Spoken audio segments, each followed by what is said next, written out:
1963. A kitchen in Bronzeville, Chicago, just after sunrise. The older black woman lifts 2 cold spoons out of the icebox and presses them flat against the curl she just set.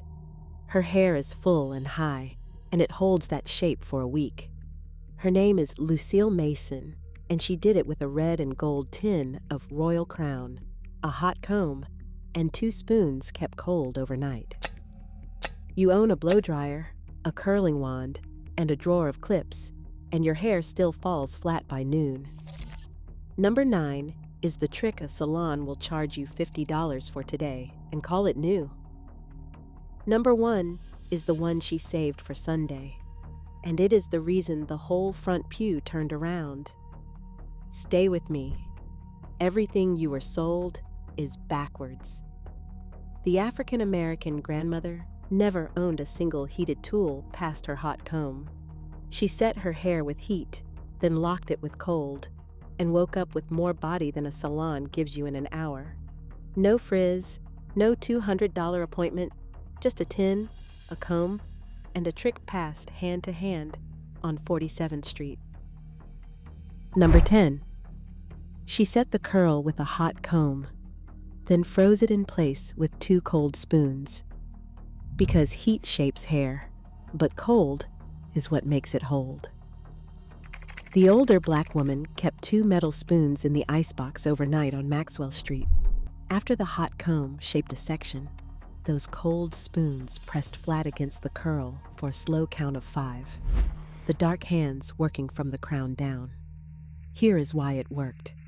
Heat makes the hair soft and bendable, but the shape does not lock until the hair cools back to room temperature. Most women let it cool slow in the open air, where the curl relaxes and drops before it ever sets. The African-American grandmother forced the cool the instant the curl was tightest and fullest, so it froze at its peak instead of falling halfway.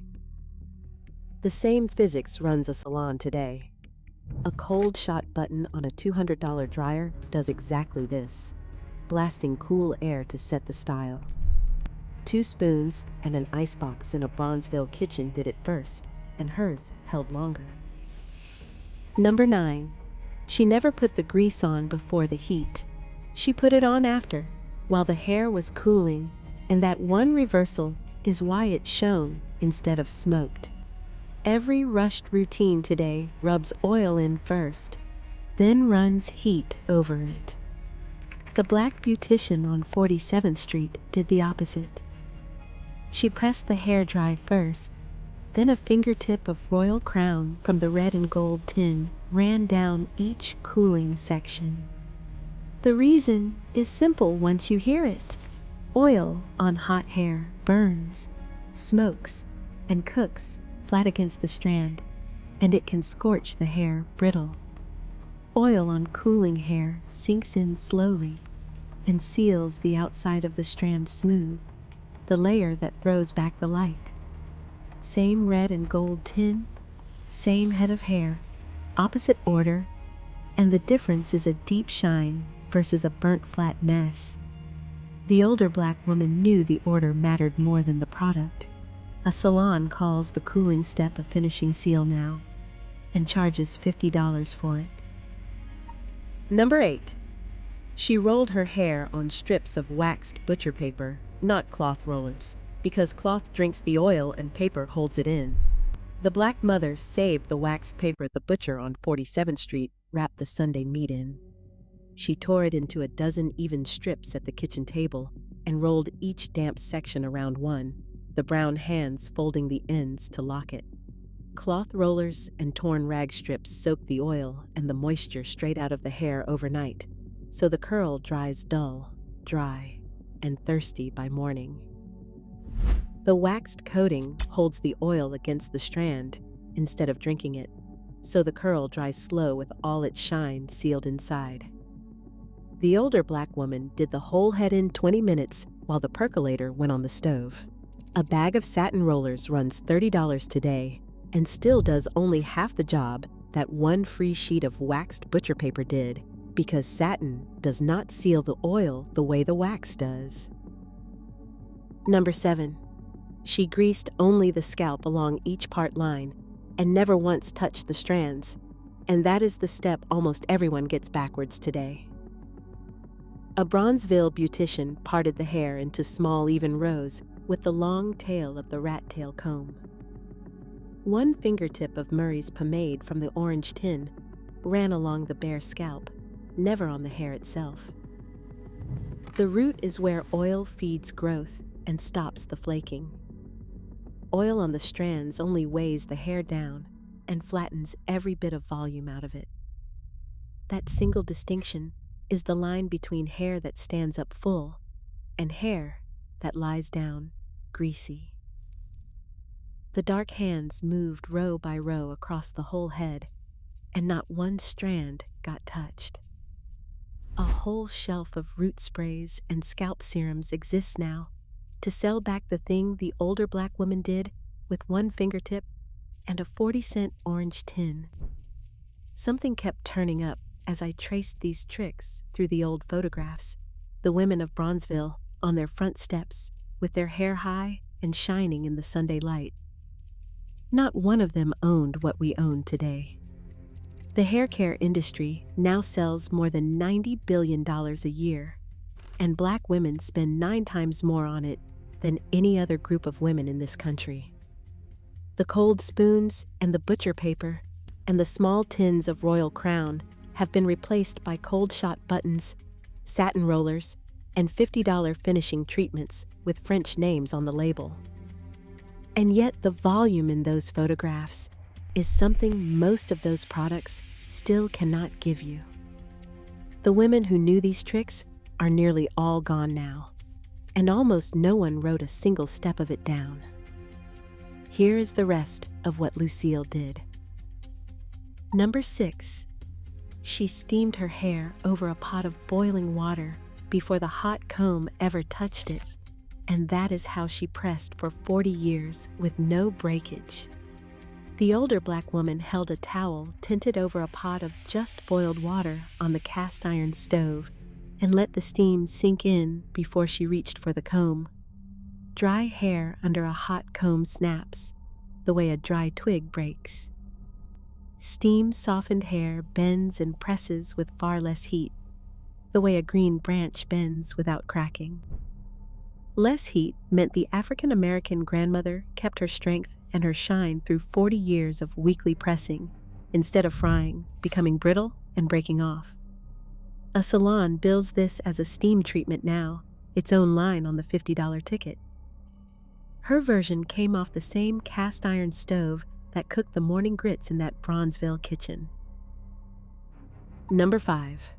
She finished every wash with a cold water rinse poured straight down the hair, never hot, and the shine was instant and free. The African-American grandmother tipped her head forward over the enamel basin and poured cool water down the length of the hair, root to tip, in one direction. Hot water and scrubbing leave the outer layer of each strand standing open and rough, and a rough strand scatters light into a dull haze.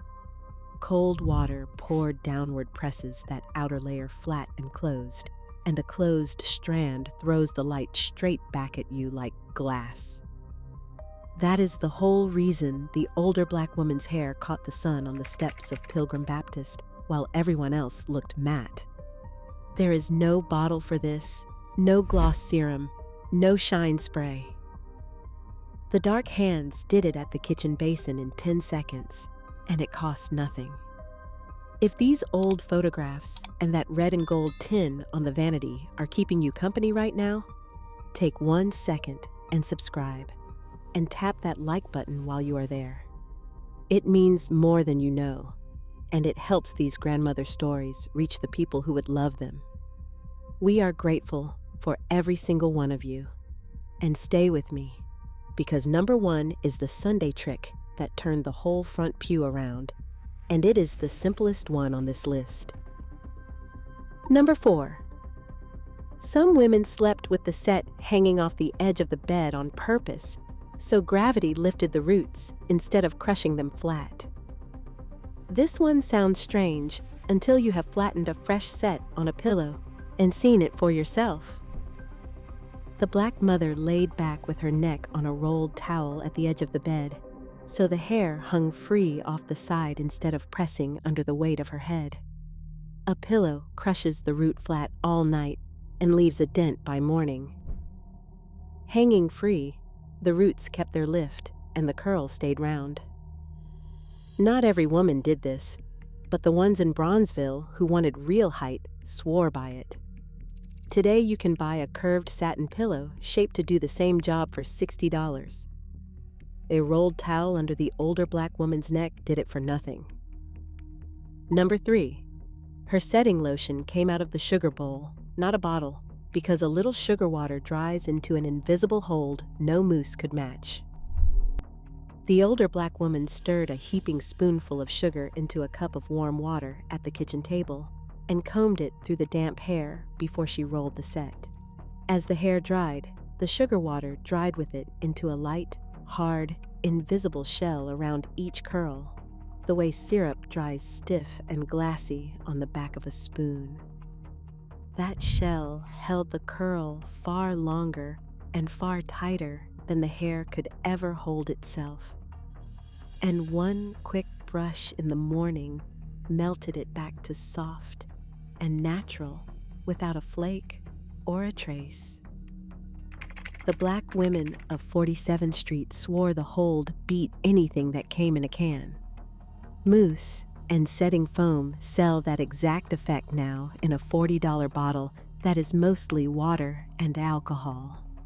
Hers came out of the sugar bowl for a single penny, and it never left the hair crunchy the way the cheap modern foams do.